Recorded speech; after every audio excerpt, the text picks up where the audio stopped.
ของเราแสนอุ่นในร่มบุญของศาสนาฟังธรรมพระศาสดา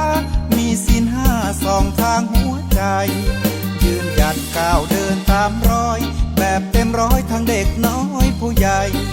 ฟื้นฟูวิถีไทยๆพึ่งพาอาศัยเชื่อมั่นในความดี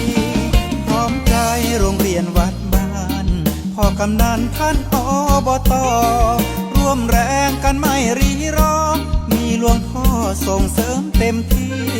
เริ่มจากครอบครัวนำพาฝึกธรรมะมันรักษาความดีตื่นเช้าหรือก่อนนอนทุกทีทบทวนความดีท่องจำศีลห้า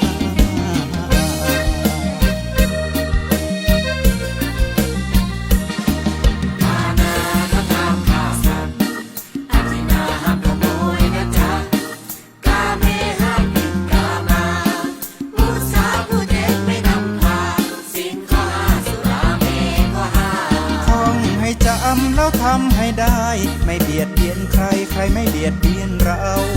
บูชาพระพุทธเจ้าถวายใจเรารักษาศีลห้าบูชาพระพุทธเจ้าถวายใจเรารักษาศีลห้า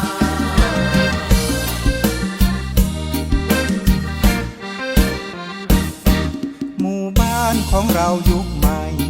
ใครๆก็ต่างมีศีลรื่นรมพออยู่พอกินดับทุกสิ้นแผ่นดินโสภาแน่แนวเดินแนวเดียวกัน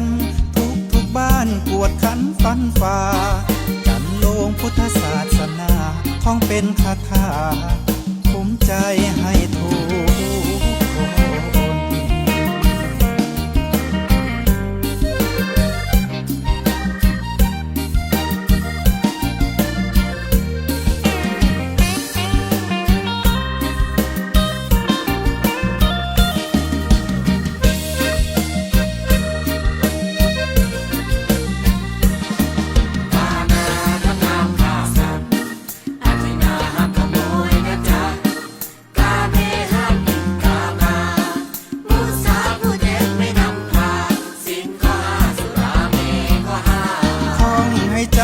แล้วทำให้ได้ไม่เบียดเบียนใครใครไม่เบียดเบียนเรา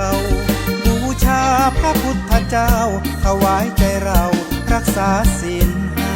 บูชาพระพุทธเจ้าถวายใจเรารักษาศีลห้าบูชาพระพุทธเจ้าหมู่บ้านของเรารักษาศีลห้า